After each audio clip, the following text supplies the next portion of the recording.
I welcome all of you for this Prerana festival, which is often led by His Holiness Radheshyam Maharaj and Gauranga Prabhu, Gaurgopal Prabhu and many other wonderful devotees. And here I am given an opportunity to share something with you. Although I am very poor at presenting such lectures in a very mass assembly, but I was still inspired to prepare on this topic and speak today, because I felt this topic which I am going to share with all of you will personally help me in my personal life to learn the art of win-win while dealing with all kinds of people in all different situations in this world. So, in the course of my learning, if you found something interesting in this lecture, you may also pick it up. So the sloka which I recited just now, it is from Srimad Bhagavatam, where Lord Brahma was watching Vrindavan Dham and he saw something very amazing. He saw in Vrindavan the humans and animals, they have no enmity with one another. Imagine if a man is put inside a room with another tiger, either he will shoot the tiger or the tiger will eat him up. Either of the two will happen, isn't it? But have you ever seen a man and tiger sitting together like a man having a pussycat? That can only happen in Vrindavan, he says, where the animals, the birds, the human beings, they all are, they all have no enmity for one another. It is said wherever people, they glorify the Supreme Lord, just like you all were singing the kirtan so loudly and feelingly from your hearts, so powerfully. It could be heard at the end of the road, so nicely. So if anywhere such kirtan of the Lord is done, there is no enmity there, it is said. Like you see, Lord Shiva has a big family. He has a bull carrier, but his wife has a tiger carrier. Isn't it? But the bull and tiger don't fight with one another. And his two sons, Kartikeya and Ganesha, also have peacock and mouse as their carriers. And generally peacocks eat mouses, but they don't have enmity. In the same manner, Lord Shiva has a snake around his neck. And the snake and peacocks are also enemies.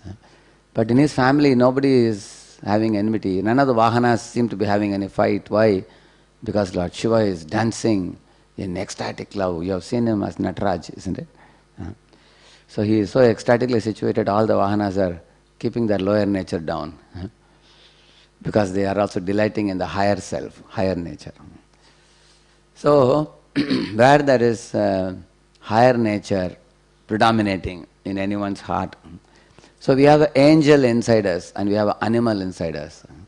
So when higher nature takes over, then the angel comes out. And when lower nature comes up, then the animal comes out, barbaric animal. So why I told you about this angel and animal now? Because material world is said to be a competitive arena. Whereas the spiritual world, Prabhupada writes in the second shloka, Bhagavatam, first canto, 1.1.2, that the spiritual world is a place which is free from such competitive mentality. There everyone complements one another in serving the Supreme Lord. Like in Vrindavan, when the sun becomes very hot one day, why should sun become hot in Vrindavan? Vrindavan is supposed to be a very soothing and cooling and very sweet place. But the sun becomes hot so that everybody will get a lot of seva opportunity. When the sun becomes hot, then a puff of wind is passing, and to go and reach out to Krishna and give him some nice experience, and Krishna and his friends. But then when the wind is going, Yamuna, seeing him, is asking, "Oh, my dear wind, are you going to Krishna?" He says, "Yes, please take some water particles from me." She is given. Then he goes across a garden and the flowers are asking him, "Oh, my dear wind, are you going to Krishna?" He says, "Yes, take some pollen from our flowers." Let Krishna experience the fragrant pollen from our flowers. Otherwise, what is the use of our life? So in this way he picks up some pollen from the flowers, he picks up some water from the Yamuna, and he goes to meet Krishna in the top of Govardhan hill along with his covered boys. And he's going round and round giving experience to Krishna, such a very soothing experience. And when Krishna is playing on the flute, because the cows are feeling great heat of the sun, Krishna is playing on the flute in order to make them feel nice. And all the cows are surrounding him. In the joy of experiencing Krishna's flute sound, the cows forget the heat of the sun also. But then hearing that the clouds which are far, far away in the horizon, they all come closer right above the Govardhan hill to act like an umbrella. And they are drizzling also little water particles. So the cows are very happy and Krishna is happy, his friends are happy. Most importantly, the clouds are happy because now they can hear his flute sound more clearly and more nearer. And also they are thinking, we got a twin advantage opportunity for serving Krishna. On one hand, we are resisting the heat to come on Krishna's body. On the other hand, we are drizzling. And we are also hearing nice flute sound. So in this way, in Vrindavan Dham, everybody compliments one another in coming together and offering their best in Krishna's service. Nobody feels any inferiority complex there or insecurity. Because Prabhupada says in one lecture, the service rendered by Radharani and service rendered by a calf, Krishna takes it equally, he says. Just like the service rendered by a squirrel or Hanuman is often said to be similar. So, in this way, just like these 5 fingers, you see, they all are used for unique purposes. This you use for showing finger point on someone. This you use for challenge, isn't it? And you all know this finger is used for putting a ring. So every finger has a purpose. So, although some finger may be small, it may be helpful when you feel itching in the ears. Very tiny. So every finger has some purpose, you see. Similarly, every soul, every living being in spiritual world has a purpose, and they are very happy offering some service from their part, you see. And they are very happily situated. They don't feel any insecurity or inferiority complex. They don't have to compete with anybody. They don't have to prove that I am better than you. So Prabhupada writes about the Vaikuntha thinking. I would suggest you, when you get time, you can go through this chapter, 3rd canto, 15th chapter of Bhagavatam. Mandara kunda kurabotpala champakarna punnaga naga bakulam bujaparijataha gandherchite tulasika bharanena tasya yasmin stapa sumanasa bahumanayanti. It is said in the Vaikuntha, when all the different fragrant flowers like the jasmine, Nagakeshara and such kind of flowers, they are extremely fragrant flowers. When they all are in the garden, lending out their fragrance, Lord Vishnu comes there with his Tulasi garland. And seeing that Tulasi, all these flower plants are bowing down to Tulasi. Although Tulasi doesn't have a big flower, Tulasi is not famous for any fruit also. Tulasi is of course a little fragrant, but not like these fragrant plants. But they all know that Tulasi is very dear to Lord Vishnu, so they bow down. It is said. So in the spiritual world, Prabhupada says there is no envy between the living entities. All are bowing down. And it is not only with the plants, even the birds in the spiritual world, there are many sweet singing exotic birds. Like there is a verse in the same chapter, it says, Paravatanya Vritasara Sachakravakadatyugaham Sashukatitiribarghenam ya Kolahalo Viramate Chiramatra Muchaihi Bhringadipe Harikatami Vagayamane. It is said, different birds like peacocks and the cuckoos and the parrots, they were all singing. These are considered royal birds. Very, very sweetly singing. And they were all doing kolahalo. Kolahalo means loudly singing. At the time, a bumblebee, seeing them singing, he thought, I will also sing. I will also glorify Lord Hari with my singing. So he came into that garden. So he was singing in his own way, zing, that buzz.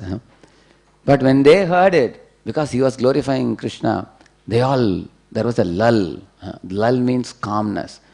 The parrots and the peacocks and the cuckoos, they became calm and they wanted to hear the glorification of the bumblebee, which wasn't that great, but still they were all hearing attentively.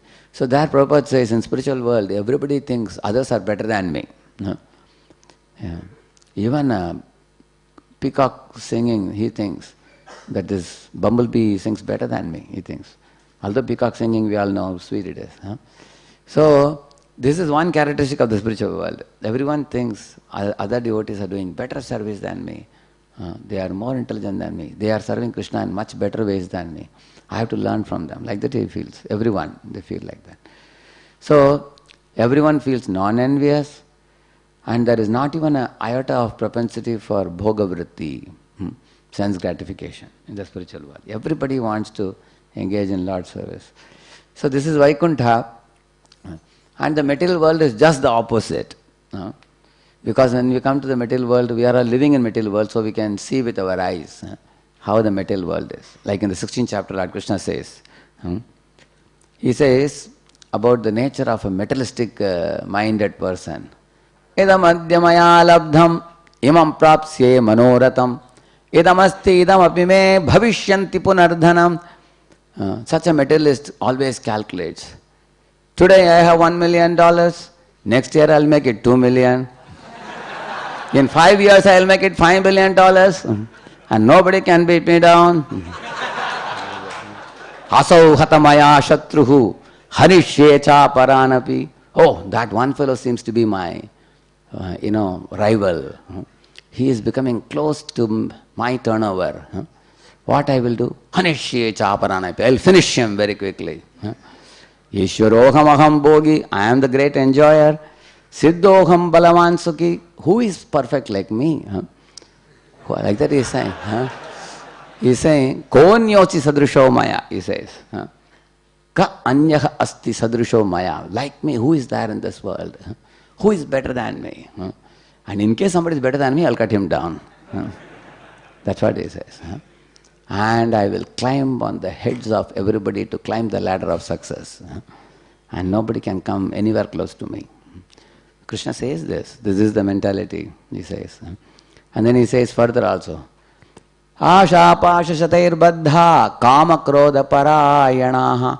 See, when I first heard it, kama krodha parayana, I thought one of the Vishnu Sahasranam names. I was thinking Parayana is coming.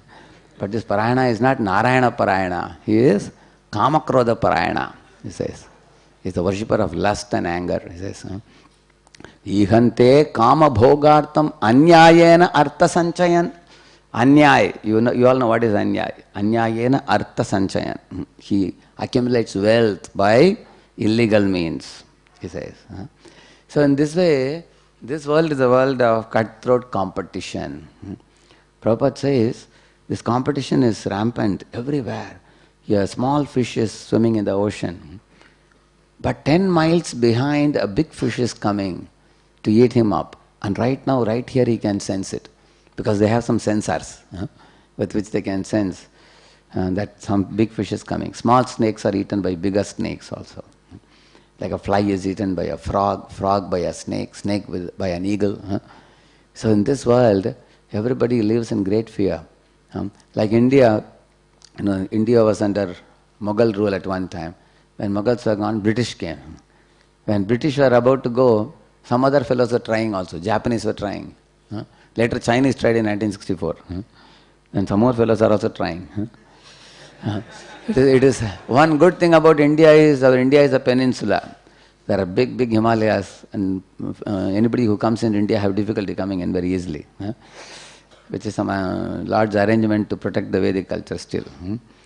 So the idea is, you will see, there is always a fear that any time we can be under foreign subjugation. There is always, this world is such a place where there is a kind of competition amongst both humans and amongst animals. You have seen a hen, Prabhupada says a hen, small hen, while eating the grains from a dustbin or somewhere. While eating. You have seen that? They will see like that. Why? Because he's afraid some eagle will come and catch him by the neck and take him up in the sky. So he's eating, but there is also fear. You will see the fear principle is very prominent in all animals. Whether, like sometimes you find a pigeon is captured by a cat. So the tiger or the lion in the jungle, they also try to catch their prey. Sometimes the prey runs away very fast. Fortunately, your food plate doesn't run away from you. Whereas for a tiger, when it has to catch a deer, the deer runs at a speed faster than the tiger. He cannot catch him. So tiger has a fear, if I don't catch any deer for 2 weeks, I will die. He has fear. And the deer has fear that if he catches me, I will be finished. He has fear. So everybody lives in fear in this world. So that is why this world is a place of cutthroat competition. One can say that. So, and human life need not be cutthroat competition. It can be more happier the more one comes closer and closer to one's original nature. For example, the Vedic life, for example, eating, sleeping, mating, defending, people could do peacefully without having cutthroat competition. For example, if you all know, all the Bengali Vaishnavas used to come to Jagannath Puri. They used to come and spend 4 months in Jagannath Puri. Correct, no? So I was wondering, what about their jobs? What will happen in Bengal? If any company, you take 4 months off, they will throw you out. Isn't it? But they could come easily because in those days, you see, 3-4 months in a year, you take care of the cultivation of fields. Rest of the time, whole year, you have a lot of time with you. People had ample of time. I remember if you go to a village to meet a relative, it would appear to you that they have all the time in the world for you. They will take you to temple, they will take you here, there, 3-4 days, they will spend all time with you. But in city, if you go to meet somebody, the first thing they see is the watch. What time he is coming, what time. And then they will ask you, kitne din ka program hai? Isn't it? Isn't it? That time only. So, people are very... so, eating people do very peacefully in the villages, but in city you can see people eat fast food, isn't it? The food only is called, the only problem is digest very slowly. So, that is our eating. And our sleeping, can we sleep peacefully? The company gives you a free mobile so they can wake you up at night. Isn't it? Yeah. And mating, like for example in Vedic life, the moment you marry a woman and you keep a kumkum on her forehead, then everybody else will look at her like a mother. Even if she is very beautiful, people know that if she is wearing kumkum, she is to be respected as a mother, Mataji. But when money becomes the goal of life, who cares for husband-wife relationship? People, for better money and better prospects and better career, people hop and jump from one partner to another. And that is why you find there is a fear. In those days, mother, father, when they would give a daughter in marriage to somebody, they will say, now problem is over now. Now you get married. And say, nowadays, even after giving, you can't be sure how long the marriage will go on. She may come back after 1 year or 2 years. So, all this eating, sleeping, mating, defending becomes animal-like, even in human body.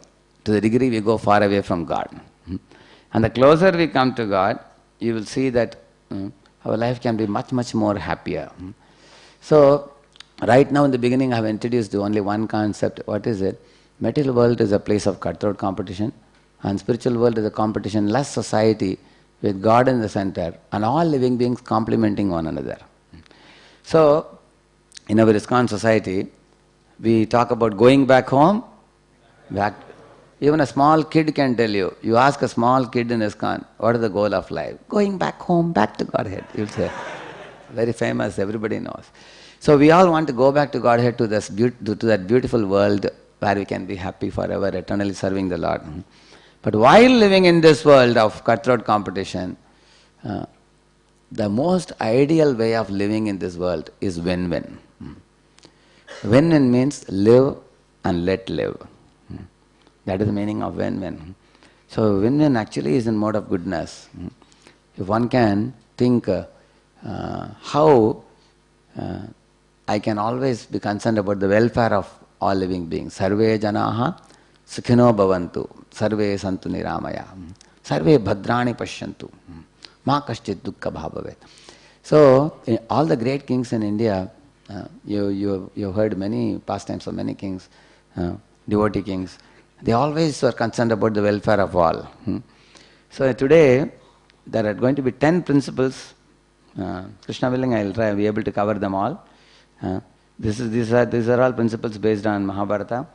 And these 3 is like a take-home message. In the beginning only I have told you. At the end I will again remind you. If we want to deal with anybody in this world, we have to cultivate this habit of win-win. Just yesterday, I happened to be coming in the train from Kanpur to Mumbai. So, we were having a berth in the AC coach, but the problem was in the top berth you cannot sit because the height is very short. We want to sit and do japa, chanting holy name, but you have to chant like this. So we could not sit properly. So then we came down, we were wondering what to do. Everybody else was sleeping. So there was one gentleman sleeping on the opposite side, seat. So, and that fellow was a long fellow, tall fellow, but he was bending his leg and sleeping.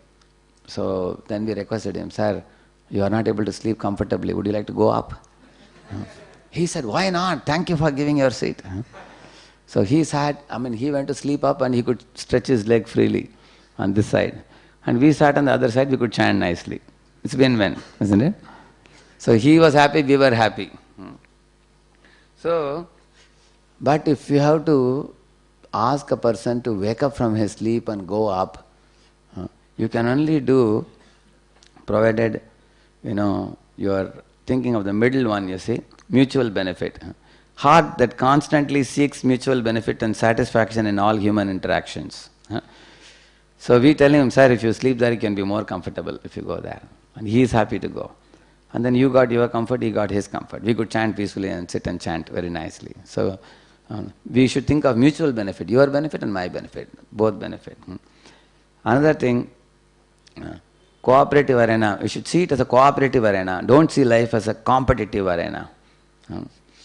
Like imagine, I am not able to sit comfortably in the top berth. I come down and I shake him up and say, sir, it is so much paining, my neck is paining in the top. Would you like to go up? So he will yell at you, why did you wake me up? Isn't it?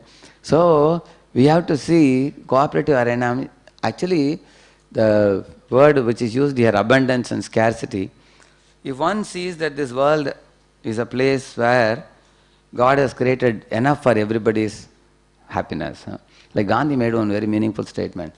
He said there is enough in this world for every man's need, but not for one man's greed, he said. And that one man is Hiranyakashipu. Because that one man was not happy. Although he had the whole world was with him. He was the king. But when a 5-year-old boy refused to chant Om Hiranyakashipuve Namaha, that made him frustrated. So Gandhi said there is not enough for one man's greed. But so this world is actually a cooperative arena, not a competitive arena. Which means I have enough for me, you have enough for you, we all have enough for ourselves. God has given enough. Not that if you get, then I cannot get. Not that if I get, then you cannot get. It's not like that. So for that one requires very udarati, broad-minded approach. Please repeat this verse after me. I am nija paro veti gananam lagu chetasam udara charitanam tu vasudha eva kutumbakam. Say, I am nija, this is mine, paro veti, that is yours. Making this categorization is lagu chetasam. These people are mean-minded people, he is telling. Udara charitanam, one who has a broad heart, big mind. He doesn't categorize like that. He says, Vasudha eva kutumbakam. The whole bhumi is our home. And we all are brothers and sisters in this family. We are like one kutumba, one family, he says. So that is actually called abundance mentality. And you will see in this Mahabharata pastime, it will become more clear as we proceed. So, and the other one is about commitment, which means to make promises and keep promise. See, honesty means to say what you will do. Integrity means to do what you have said. So which is more difficult? Integrity is more difficult. Both are difficult, but out of the two, integrity is more difficult. Honesty means to say what you will do. So, to make a promise and then to keep the promise. That is actually called commitment. Like sometimes in India, once an American lady had come to one of the IT companies in Pune. She was telling, these Indian people, I have one problem with them, she said. They are very humble and polite, but they don't keep the promise. She said that once she asked on a Thursday, when will you complete the job? Wednesday she asked her, can you finish it by Friday? He said, why not, madam? We'll finish it. Because the American calls come in the evening in IT companies, They said, yes, madam. And then on Friday evening, she called up again and asked, is the job done? Madam, I have not even started the work. He said, you haven't started? But why you said you can complete it? How can I say no, madam? She said, these fellows are politely non-committed. So then your yeses have no meaning at all. If you say yes and you don't do the work. So this is problem with many people. They don't take responsibility for the words given. So there's commitment. So like see Lord Ramachandra, he told his father, I will go to forest for 14 years. Correct? So he went to the forest. There, after Dasharath died, 3 widows along with Vasishta Muni went to the forest to invite Ram back to come.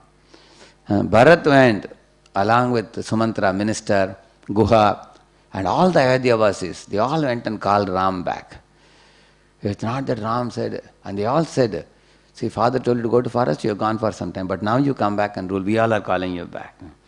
Ram could have easily said, after all, what to do? Father has passed away, there is no one to rule, and आप लोग ऐसे तो बुला ही रहे हैं मुझे. Anyway, Kaikeyi herself is saying, come back, all 3 mothers have come. So I am ready to come back. Did he come back? No. He gave a vachan to his father and he kept it for the 14 years, you will see. So, whatever word we have given, to keep it and not go back. Like 2 businessmen came together. They were having a land which was worth about 50 lakhs. And now they were wanting to sell it. And another man came and gave them 20 lakhs advance. And he said, 30 lakhs I will give in 3 months, he said. And then property will be mine. They agreed. But in those 3 months, the property rates shot up. And it went to 2 crores. 50 lakh property became 2 crores. Then in the next, after the 3 months, not after the 3 months, within the next 2 months, the fellow came and said, now I will give you 30 lakhs. Take 30 plus 20, 50, give me the property. Do you think they would want to give? No, the property has become 2 crores now. They told him, we will give you a 20 lakh back, plus 10 more lakh freely we will give you. And that fellow knew why they are saying what they are saying. He said, I don't want money. You fixed it for 50 lakh, you have to give it at 50 lakh. So they were saying, no, nothing doing, now the rates have shot up. So people don't keep their word. This is the reason why there are problems in this world. People don't keep their word. So commitment means keeping the word.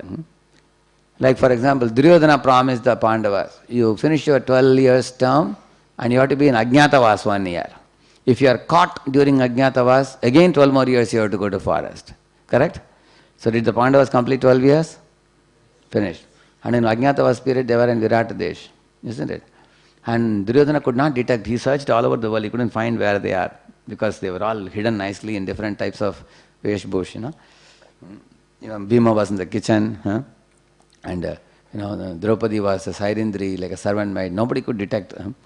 But when the 1 year Ajñatavas period was about to end, the Virat Raja's son, Uttar, he wanted to go for a battle because Kauravas somehow had some suspicion. Maybe Pandavas are hiding in Virat Desh. Somebody told them. So by the time these Kauravas arrived there, that son of Virat was going for the battle, he became very afraid. He had taken Arjuna as a charioteer. But then seeing all the Kauravas, he became afraid. He wanted to take a U-turn and run back. At that time, Arjuna as a charioteer told him, A Kshatriya should never run back. I will fight the battle if you want. And son of Virata laughed at him. You are a dance teacher. Yeah, he was a dance teacher as Brihanalla, no? How can you fight the battle? Arjuna said, do you know who I am? I am Arjuna. And then he showed him the Gandiva bow kept in the top of a tree, everything. And then that fellow believed. Then Arjuna told him, you become my driver and I will fight the battle now. And when Arjuna twanged the bow, dhak, dhak, dhak, dhak, when the sound came, then Duryodhana looked at Dronacharya, very familiar sound.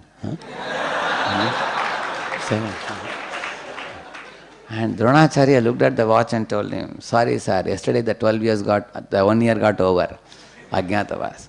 Duryodhana, your suspicion is correct, whatever you are suspecting is correct, but you are too late, because Ajnatavas period is over now.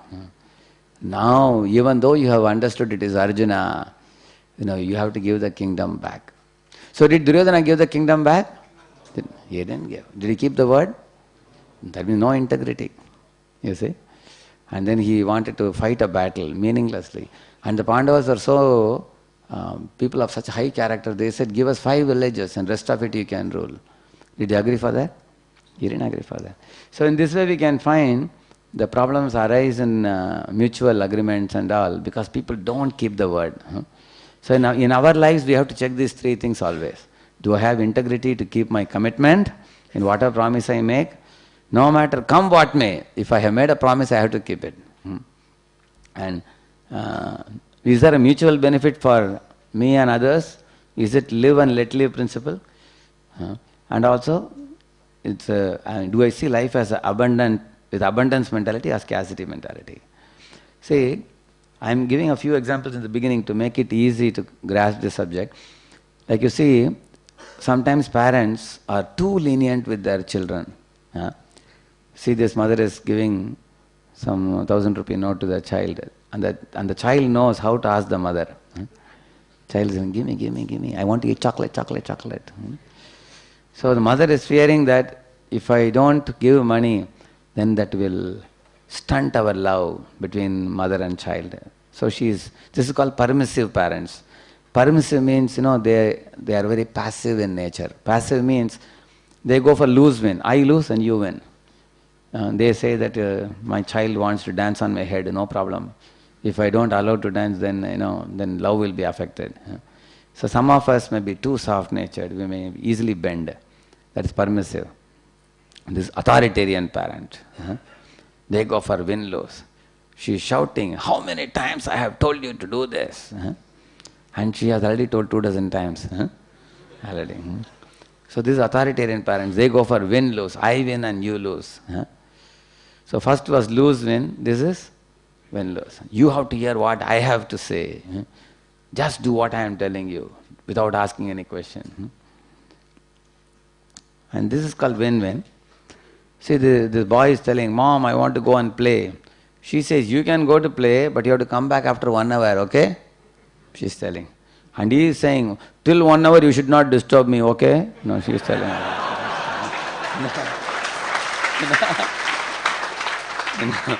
So this is called win-win, we call it. It's called assertive. So all of you, for a moment you ask yourself, are you aggressive, are you passive or assertive? Aggressive means you take upper hand and you dominate. Passive means you allow people to walk over your head without doing any bargaining or anything. And assertive means, you let others take what they deserve and you take what you deserve. Like that. Like Srila Prabhupada was in Mayapur Dham, and some of the Western devotees were also walking with him in the field. And Prabhupada saw one fellow was carrying a basket full of bendi, And Prabhupada called him. He called him near and asked. So he told him to put the basket down and took that lady's finger and tried to check the quality by breaking the top, And any of you know how to select a good bendi? Correct, especially the tender one. Prabhupada checked whether it is old one or a tender one, he checked it. So the Western disciples, they were looking at each other. How he is taking a commodity and breaking it and the fellow is keeping quiet? Because they had never seen such a thing. They generally thought that you cannot touch any product unless you want to buy. And Prabhupada tried breaking 2, 3 and then it was very good quality. And Prabhupada asked him how much it is. So that fellow said, kilo 25 rupees or something, he said. Prabhupada asked him in 10 rupees. And that was another big surprise to them. He's saying 25 and asking in 10. And they both had a push and pull, and they came to 15 rupees. And then the fellow asked, Swamiji, kitna kilo chahiye? Prabhupada said, I want the entire basket. He said, and he paid for it and then asked him to deliver it in the kitchen. So for the Western devotees, this came as a little surprise because they only had known fixed price in their shops, in super shopping malls and others. So in this way, Prabhupada, when he would bargain, same thing Prabhupada did with Krishna book printing also with Jai Nippon Company, along with Tamal Krishna Maharaj. Prabhupada knew how to bargain. So this bargaining also should be made in such a way that we should not lead a big loss to the other person, only wanting to gain profit. Nor should we be such a fool that we get fooled by it. Like when I was in Jagannath Puri, I saw some boys were selling this Dashavatar. They said it's 100 rupees. So I was asking him, can you give me at 60 or something? And very easily he agreed for 60. And that came as a shock to me. How he agreed for 40 rupees less so easily? I said, I will see some more sellers and then I will tell you. Then one another devotee told me that, Prabhuji, you will get this in 25 rupees only. Because this is only mold. This is not any made up of stone or something. It's only a mold. So, in this way, assertive means you give them what they deserve and you take what you deserve. Which means this win-win is actually interpersonal, in our interdependent relationship with one another. So these are actually very mature parents who know how to deal in this way. So Bhishma Pitamah tells a story to Yudhishthira Maharaj in the Shanti Parva while teaching him Raja Dharma. He tells one interesting story on this same principle. He said once a rat was living in a tree hole. His name was Palika. So the rat one day came out of the hole very carefully watching, and there was a cat whose name was Lomasa, whom you see there. So when the cat is out, the rat will not come out generally. But on that day, the cat was bound by 3 wires, something like a copper wire, on his neck, on his hip, on his back. There were 3 wires, and somehow or other the cat went inside that net to eat something and he got caught. He could not escape. So seeing this, the rat was very happy that the cat is stuck in the net. He can't escape. So let me go out and play. So he went to play out. And he saw the hunter had kept a lot of eatables, several eatables. So the rat was eating and enjoying. Suddenly the rat looked up. He saw an eagle came flying there and sat in the top of the tree branch. And the eagle was eyeing at the rat. So now the rat was very afraid. Because if he has to run back to the hole, while running back the eagle would catch him. Or if he runs away from the hole, then for eagle to catch him would be even more easy. If he runs into the forest, isn't it? And then the rat was thinking what to do. Then he looked at the cat, looked at the eagle. Then the rat immediately thought I should do something to save my life because the eagle is going to capture me now, next moment. There are only a few seconds left. Immediately the rat had a dialogue with the cat. So the rat ran close to the cat and told him, he said, my dear Lomasa, although you are fond of eating me, at this particular moment I have a request for you. Please do not eat me. If you save my life, I will save your life. You see, I have the ability to cut these steel wires in which you are caught now. And if these wires are not cut, the hunter will come and capture you and take you away. And he will finish you. So if you want your life to be saved, then you should save my life. First of all, are you ready for this deal? He asked. And the cat immediately agreed. He said, how wonderful person you are. I thought I have no way to escape my life. You are so kind that you have agreed. And then the cat said, in this world, if somebody comes to help you without you having done anything for them, they are considered more noble souls than if somebody did something for you and then you reciprocated back. Because cat said, you are a better soul than me. Why? Because you have come up with this offer that, I hide you, and then later on, after you cut, I will save you now, and then I can do some service to you back in return. So the cat said, you are even more noble, because that idea never came to my mind, the cat said. And the cat said, okay, come immediately, hide below me, he said. And the rat went below the cat. Now the eagle was watching, and eagle understood that now this fellow has gone under the cat, and now I won't be able to catch him. He waited for half an hour, and then the eagle flew away. So after the eagle went away, now the rat came out from the cat's body. And then the cat said, quickly, cut my wires and save me from my danger. And the rat was cutting the wires slowly. And the cat said, hey, why are you doing like this? If you don't keep your word, you'll go to hell. And all Yamadutas will punish you. Because you have to keep your promise. I kept my promise, and you should keep yours. And the rat said, when did I say I will not keep my promise? I am keeping my promise. Only thing is, I have cut the first wire and the third wire. And the middle wire, I will cut at an appropriate time, he said. And the cat was doing like this. He was trying to, because the middle wire was like this, no? He was trying to come. Because both wires were away, only the middle one was there. So why are you not cutting this middle one? Free me immediately, because hunter will kill me otherwise. And the rat said, hunter cannot kill you. Because when the hunter comes very close to the next tree, at that time I will cut this wire. And the cat said, why you have made this new policy? Yes. And the rat said, and the rat, what he said? He said, my dear cat, cats generally are very fond of rats. I am your prey. If I cut the wire now, you will eat me up now. Cat said, no, I won't eat you. No, you say that. But after cutting the wire, what you will do, God knows. So he said, but when the hunter comes very close, if I cut the wire, at that time, your life is of great interest to you. You will climb up the top of the tree, and I will run into my hole. That will be win-win for both of us. And that's what precisely the rat did. When the hunter came to the 10th tree, 9th tree, 8th tree with a pack of dogs, the cat started shivering.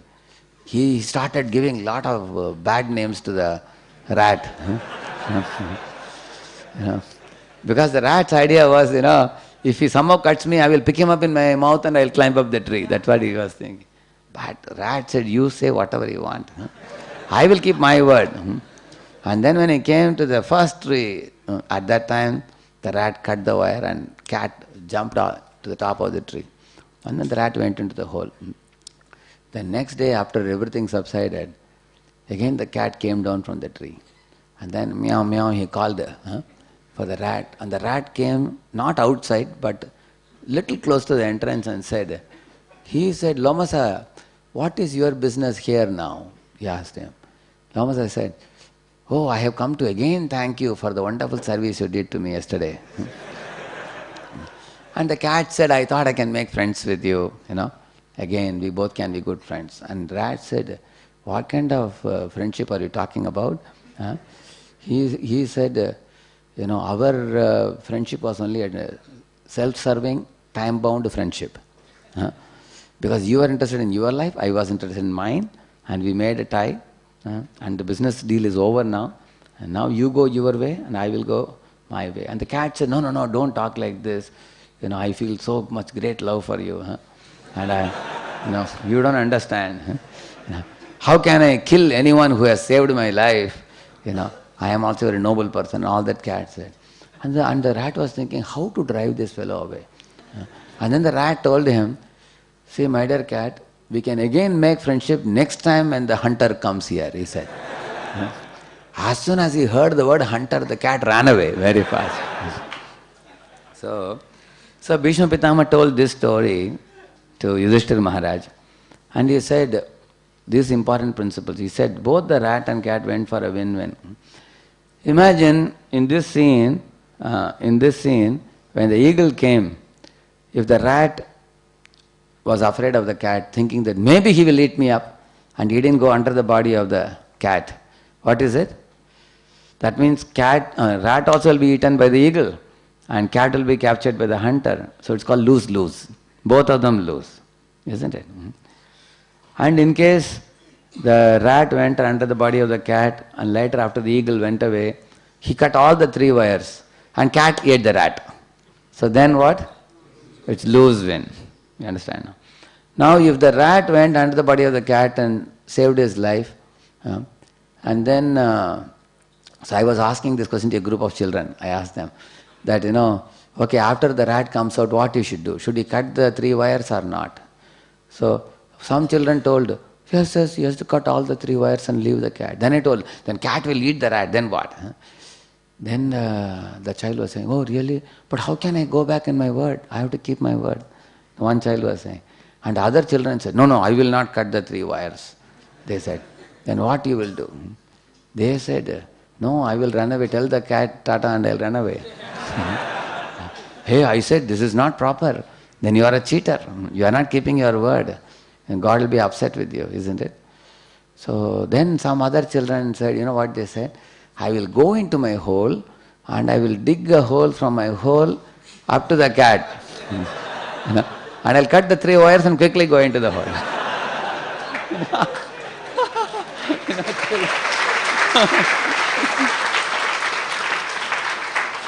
Anyway, I was very happy that the children were very thoughtful, you see.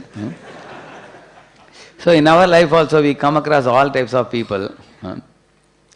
Here if you see the Kauravas and Pandavas, they had their generals, great generals. Now these 10 principles what you are going to talk now, we will see, they make it very clear what kind of, see the motivation for war. The Kauravas, what Duryodhana said, without war, will grant not a needle prick of earth. That's what he said.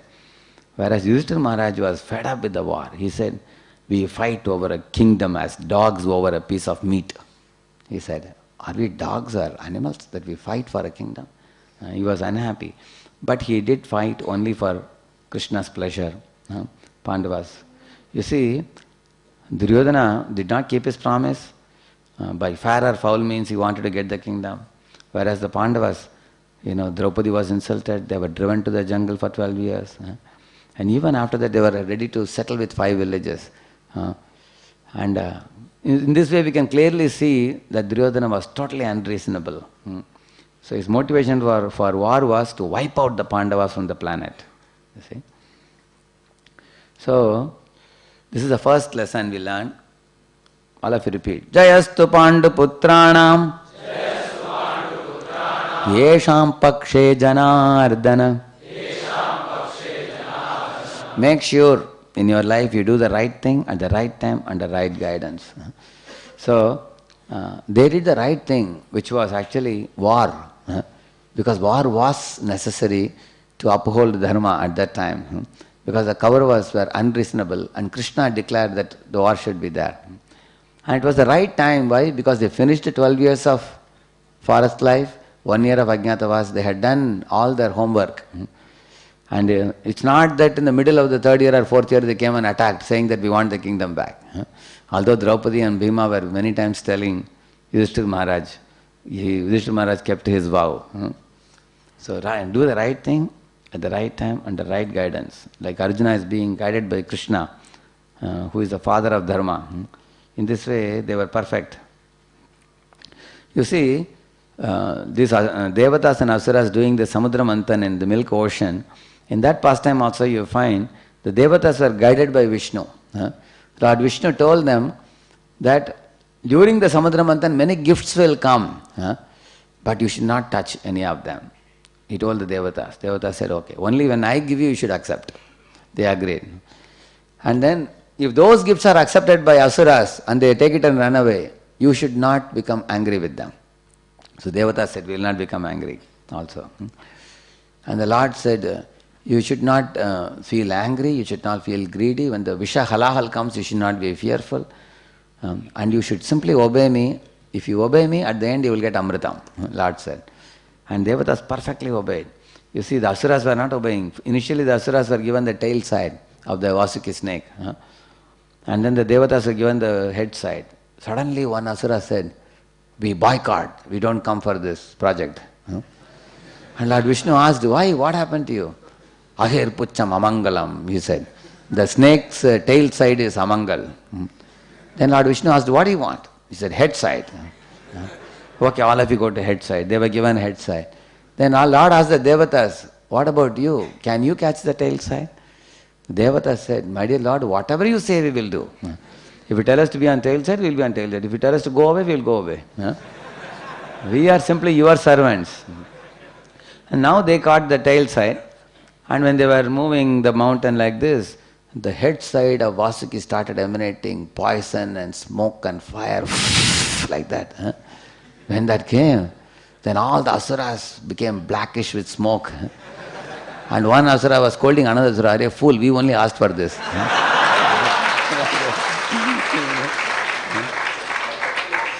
So in this way, when the asuras did not obey Lord Vishnu, they suffered in various ways. As you all know, towards the end, when Lord Dhanvantari brought that, Amrit Kalash, the asuras snatched it from his hands and they ran away. When asuras were running away, other asuras ran behind them. But then some asuras were like very mighty fellows, strong fellows, well-built fellows. So they are like the capitalist asuras. And the other there were thin asuras were there. They were like communist asuras. So the communist asuras were sitting in one corner and they were telling the other capitalist asuras, "Arey sabko band kar khana chahiye. Aap hi log, you guys are taking and going." But the mighty asuras said, "No, might is right." But both these asuras, mighty ones and the weakling ones, they never talked about to whom does this Amrit belong to. Because both communists and capitalists are rejecting God and taking the opulences of the earth and enjoying it themselves. And the result, we know what happened? Lord Vishnu, the same Lord Dhanvantari Vishnu, he is coming as Mohini Murti, he came. As a beautiful young girl walking with her Nupur, she was walking. And all the asuras turned around and saw, who is that? And they saw. And she was, we say Tirchi Nazar, we say, like sidelong glance. She was looking at each asura one by one, she was saying. And all of them thought that I think she wants to marry me. And they were all... So, and then the leader of asuras went and gave her the Amrit. You take it. And you distribute it to all of us. She said, I am a woman walking alone. You don't even know who I am. And you are giving it to me. And I will do whatever I want. Is it all right? They said, do whatever you want, no problem. So,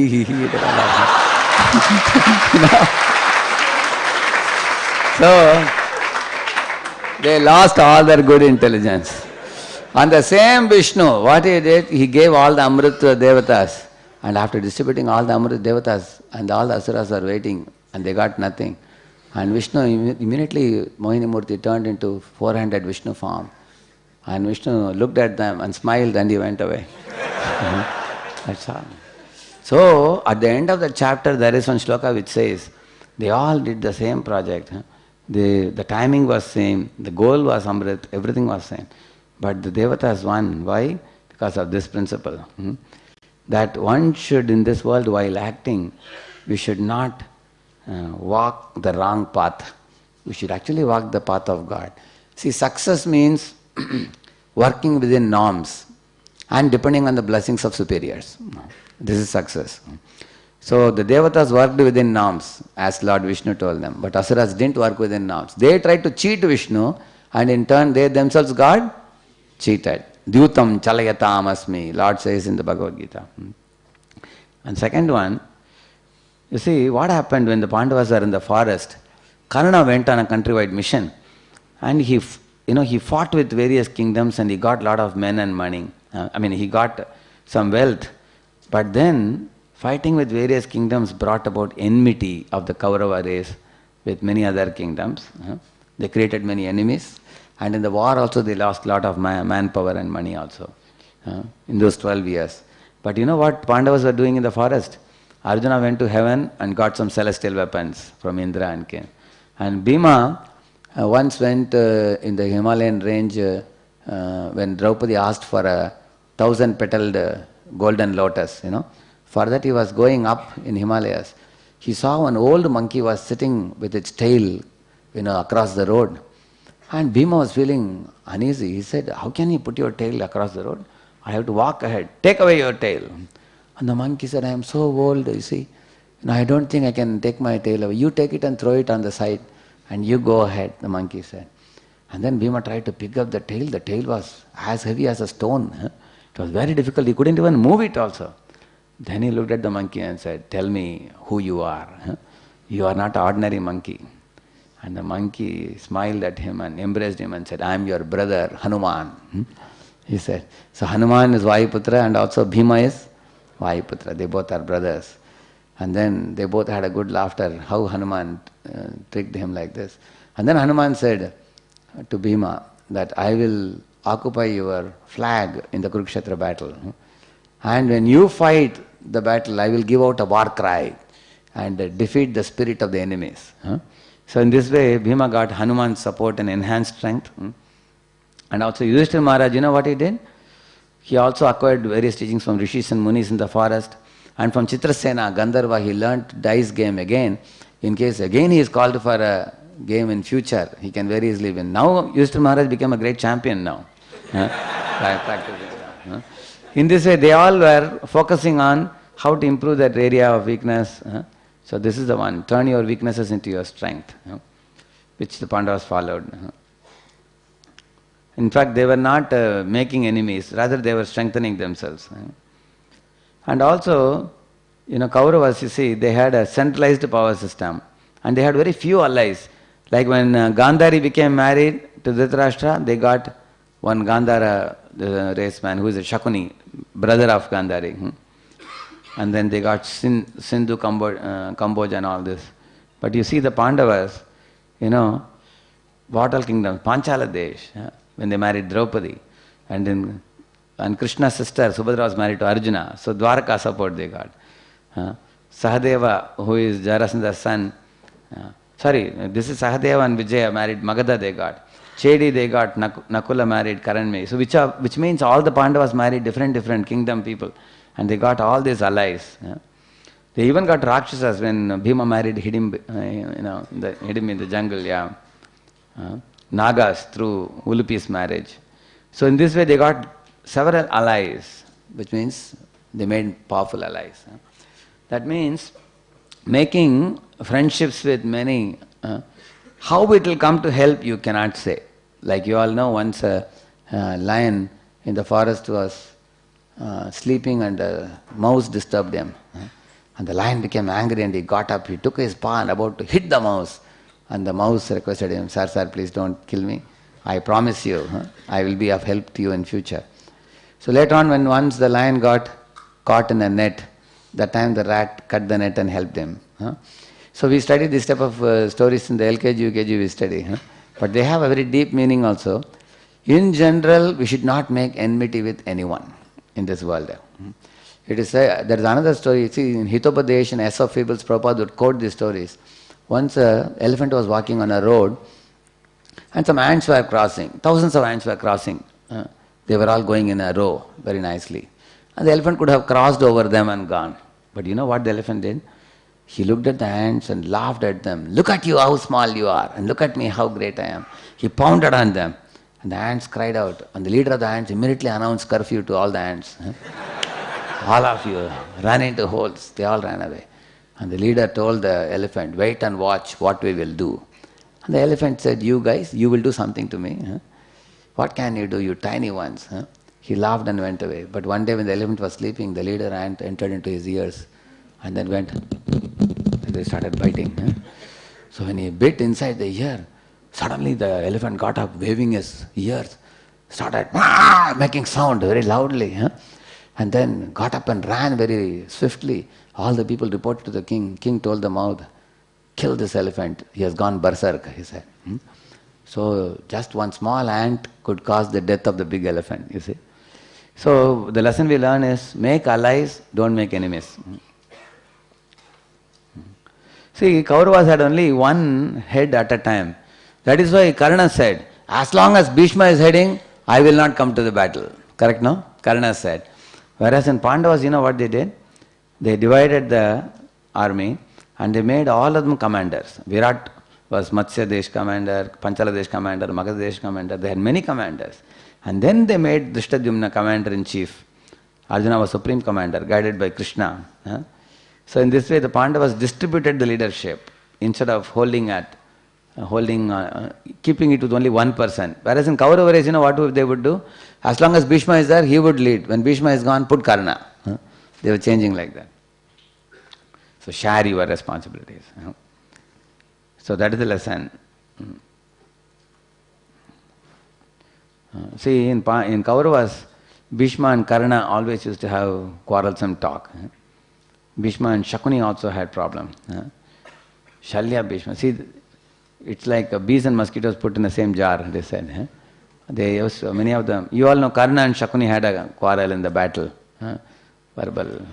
Whereas the Pandavas, if you see, they had a huge respect for Krishna as a Supreme Lord and Yudhishthira Maharaj as Dharmaparayan. He was actually a follower of Dharmaraj. And they had a great faith in competence of Bhima and Arjuna. Everybody knew that Bhima and Arjuna are unbeatable. And then they were all close relatives and brother-in-laws and father-in-laws. So they had the relatives' affection also. So three things they had. Respect for Krishna Yudhishthira, and trust in the competence of Bhima Arjun, and also affection for the relatives. So because of this respect, love and trust, Pandavas won. Respect, affection and trust within a team is vital for success. So if you are forming a team, one should have respect for the leaders of the team like Krishna and Yudhishthira Maharaj, affection for one another within the team, and the trust in the competence of the top people leading the team also. So, in thinking win-win, this I already told you before, that we should have abundance mentality, not scarcity mentality, and spirit of... I can go another 5 minutes, 4 minutes?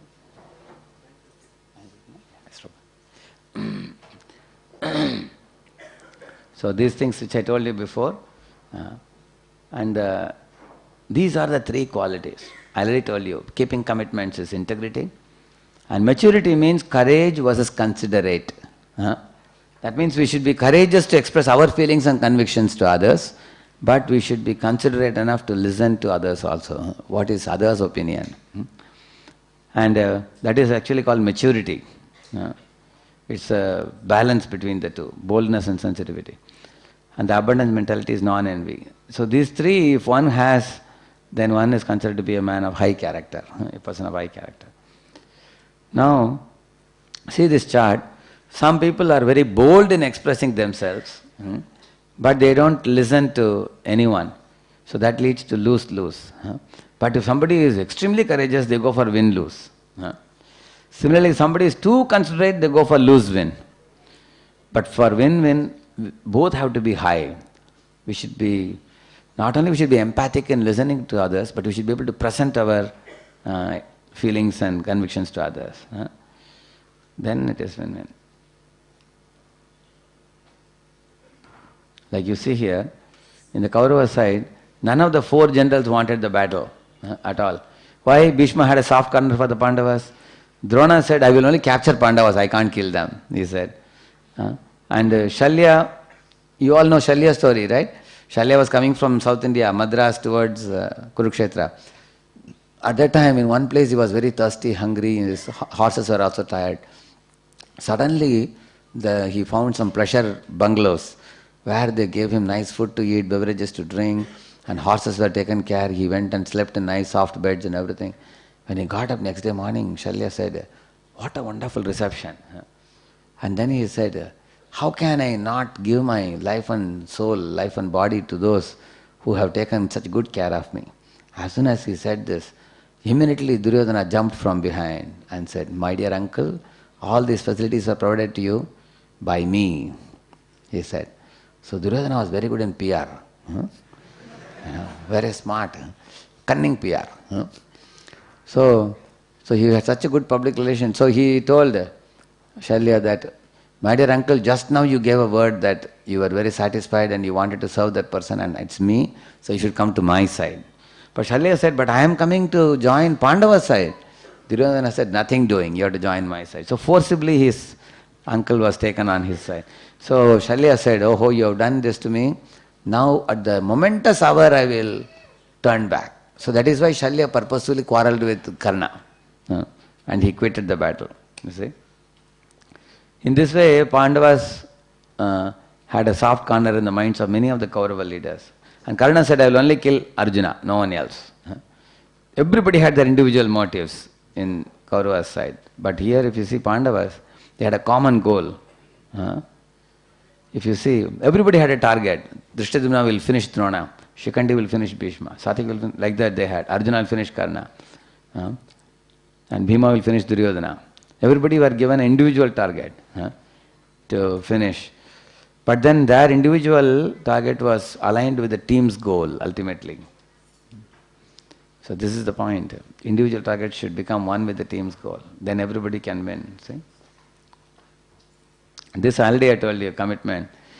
You see, Bhishma gave away his secrets to the Pandavas and he told them how to kill him. Drona told, when Drona's son Ashwatthama died, then Drona gave up the battle. He didn't fight. And Karna several times ran away from the battle also. And he gave his kavacha and kundala and all in charity. He gave. So they didn't keep commitment to their army, you see. And Shalya kept on insulting Karna while in the battle. So they both had a tussle. So it was not a good, there was no commitment. The other hand, if you see Pandavas, if you see the commitment, Abhimanyu, you all know, 7 Maharathis had to attack him to finish him when he entered Chakravyuha. And he took a big part of the army with him. When he, Gadadgaja finished half the Kaurava army, even while dying. And Yudhishthira Maharaj, he fought with Karna and he bleeded profusely. Still he fought the battle to set an example. And Krishna promised, I won't lift the weapon, but he lifted twice. You know that? Once he lifted the wheel. You know this one. You know, when he saw that Bhishma is showering profuse arrows. In this way, in the Pandava side you find the commitment degree was very high. They kept their word. See, this is a very interesting statement. The best man for a job is not one with best capability, but one with best commitment. Somebody may have capability but not motivation. But somebody is committed. The committed person is less strong is even better. You're saying. And then they had right managers. Krishna, the greatest crisis manager world has ever seen. Yeah, isn't it? And on the very first day of the battle, Yudhishthira Maharaj went and met all the Kuru elders and sought their blessings. And Arjuna also sent 2 arrows which went and kissed the ground, 2 arrows in front of Dronacharya and in front of Bhishma. And Duryodhana was watching, what is this? Their very first arrows are coming and, piercing the ground. Dronacharya said, you see, they are offering obeisances to Dronacharya and Bhishma. In this way, commence always with blessings from superiors. You all know Hanuman, when he climbed up the Mahendra Parvat to cross over and go to Lanka, he folded his palms and he prayed to Surya Dev because he is his spiritual master, Guru. He prayed to Vayu, who is his own father. He prayed to Lord Ram, who is his object of love and worshipable supreme. In this way, he sought blessings of everybody. Then he said, Jai Shri Ram, and he jumped. So, like that. See, Kauravas were always in ivory towers. Always they were in royal comfort, whereas Pandavas, they lived in poverty, they lived amongst rishis and learnt many good lessons. They lived amongst poor people in Kuru Panchala during their exile time. And they were in touch with poor brahmanas and people like even potters and sannyasis, and they were meeting people of different races like Rakshasas, Gandharvas, Apsaras, Nagas. They were in touch, which means they were actually in touch with ground reality, whereas the Kauravas were not. Actually, what is the second meaning? Accepting different ideologies means don't see only from one point of view. Learn to see from various points of view. Because if we are attached to only one point of view, we tend to become fanatical. But if you can see from different, for example, there are even debates and arguments between people. In one ISKCON temple, one congregation devotee went and told the president of the temple that, I want to do a Rathayatra in 30 lakh rupees. And the president said, hey, why do you want to do such a big Rathayatra? You bring 30 lakh donation and I will give you 5 lakh out of that. And do a small Rathayatra and 5 lakhs. 25 lakhs temple can have because you have to run the temple. So that devotee said, he said, oh, you are not allowing me to do a Rathayatra according to my desire, so then I will cancel the plan. So he cancelled the plan. 6 months passed and the GBC came to the temple. And the president was telling that this fellow wants to do a 30 lakh Rathayatra, Maharaj. I told him the temple is badly in need of money. Then this GBC sannyasi was very intelligent. He called for that grahastha and he said, I want you to do a Rathayatra in 30 lakhs. It will be nice, a very opulent Rathayatra. And that fellow started dancing in ecstasy. My guru is telling me to do a Rathayatra in 30 lakhs. Very nice. And the guru said, so I would suggest you that you collect 60 lakhs. And then 30 you give it to temple and 30 you can do Rathayatra. Of course, that fellow was a rich fellow. He himself put 20. He put 20 lakhs and then he collected 40 lakhs with the help of other congregation. So he gave 30 to temple and 30 he spent for Rathayatra. So, and the guru was telling him, that the president, that you should never choke people who want to do some service. You should actually encourage everybody. And he knew the art of engaging that congregation devotee and also benefiting the temple, both. So why I told you this example, in our life also, many times due to adamant one-sided argument, we may sometimes not be able to arrive at a solution. You understand? No? So that is why he is saying accepting different ideology also means not only seeing from one angle alone. Like for example, some people like to do mass preaching. Some people want to do quality preaching for a few people. Sometimes two devotees have a heated argument on which is better. This one should be done or that one. Actually both have their own place. And we don't have to have a competition. We can have both. Like this is a golden jubilee year. In Pune, we did one festival called Drishti Festival. We called Gauranga Prabhu and Gauragopal Prabhu. They had come. So we had 20,000 youths. So we did a mass program. And that has its own charm. And then we do a regular weekly program where regular devotees come. So sometimes we hold on to one ideology and we have heated arguments. Some people say, Ayurvedic treatment is the best treatment. Another fellow will say, allopathy is very quick. Ayurvedic is very, very slow. And this fellow will say, Ayurvedic Dhanvantri, Lord Vishnu only came and gave. Your allopathy, is all concocted by modern man. So allopathy people say that, ultimately Krishna says, Aham Sarvasya Prabhava, including allopathic medicine also has come from me only. Everything in this world has emanated from me, including allopathy medicines also. So in this way they have a heated argument. So once devotees went to Prabhupada and asked, Prabhupada, what should we do? Should we go for allopathy or Ayurvedic? Prabhupada said, just do the needful.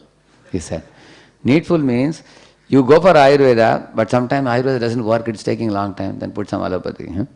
So Prabhupada was unnecessarily not wasting time. So we should know how to learn to see from different ideologies. Cooperate and share in a mood of brotherhood, he says. And one amazing thing, if you see in Kauravas, Gandhari gave a lot of good advice which was not heard by the Kauravas at all. On the other hand, in Pandava's side, Kunti was authority.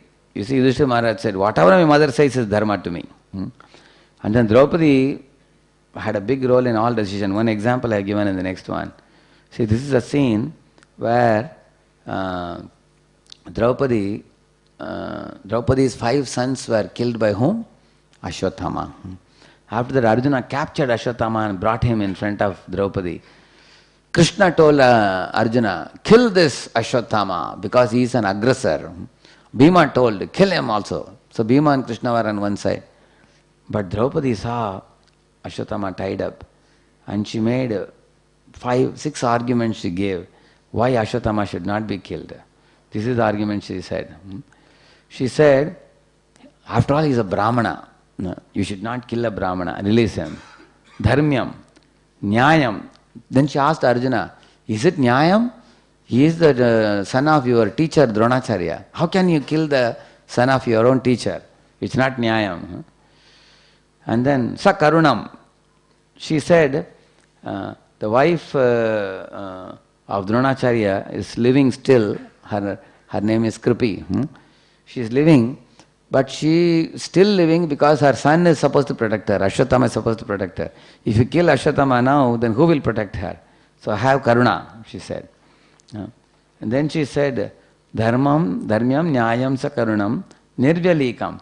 Okay, you want to kill him and punish him now, but by doing so, you will bring great suffering to the family of your guru. So while doing one dharma, don't break another dharma. That is nirvyalikam, she said. And then samam. She said, already I am crying that I have lost my 5 children. Why do you want another woman to cry that she has lost her son Ashwatthama? Only a woman can understand the heart of another woman, she said. So don't kill him. And then finally, Mahat, she said to Arjuna, I am desiring your welfare. Don't act in such a way that the Brahmanas will curse you. Don't get Brahma sharp because you are a great Kshatriya. Don't commit a blunder in your life, she told him. So after hearing the 6 arguments, Yudhishthira Maharaj appreciated Draupadi and said, I am also going to take side of Draupadi, he said. So that is why in this picture you find, see, Draupadi and Yudhishthira are on one side, and Krishna and Bhima are on the other side. And Arjuna has to decide, here 2 people are saying, kill, kill. Other 2 are saying, don't kill, don't kill. And Krishna is telling Arjuna, you decide something which will satisfy both. You know what Arjuna did? He cut off the jewel on the head of Ashwatthama, which is equal to worse than killing him and humiliating him. So, this is the point mentioned here. Aggression and dominance, which are masculine traits, should be balanced by harmony and sustenance, which are feminine traits. And the Pandavas had given sufficient role to Draupadi and Kunti also.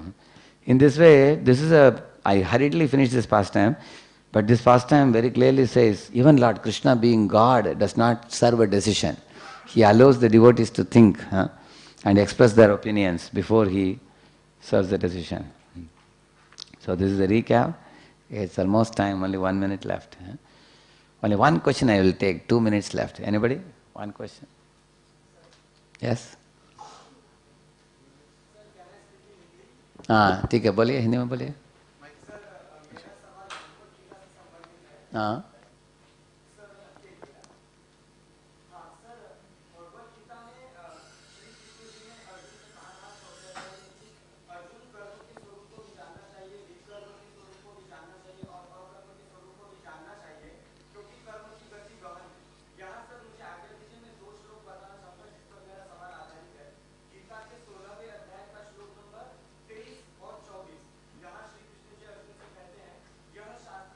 विसृज्य वर्तते काम कर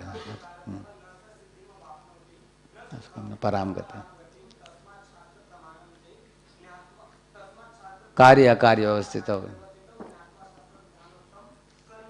हार हसी. तो इस श्लोक, इन दोनों श्लोकों का तात्पर्य ये है कि जिस कर्म को शास्त्रीय विधि से निर्धारित किया गया है वो कर्म है, और जो शास्त्रीय विधि से विसंगत है अथवा अयुक्ति संगत है उसे अकर्म कहते हैं. फिर प्रश्न रहा कि विकर्म क्या है. हाँ, राइट. एक्चुअली विकर्म का मतलब है धर्म को तोड़ना, उसको विकर्म बोला गया है. भगवद गीता में अकर्म शब्द को भगवान 2 मतलब से यूज करते हैं. एक शब्द है अकर्म का मतलब क्या है, जो व्यक्ति लापरवाही होकर काम नहीं करता उसको अकर्म बोला गया है. और दूसरा अकर्म भगवान इस्तेमाल करते हैं जो दिव्य कर्म है, उसको भी अकर्म बोलते हैं, क्योंकि दिव्य कर्म का गुण ऐसा है कि वो हमें बंधन में नहीं डालता, वो हमें मुक्त कराकर वैकुंठ भेजता है, इसलिए उसको भी अकर्म बोलते हैं.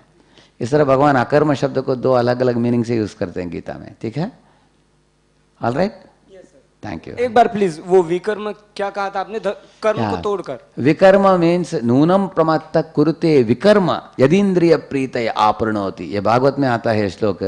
विकर्म का मतलब है मांस खाना, जुआ खेलना, अवैध स्त्री संग, नशा, ये सब विकर्म बोला जाता है. ठीक है ना. Hare Krishna, thank you. So this is the summary, the right thing at the right time.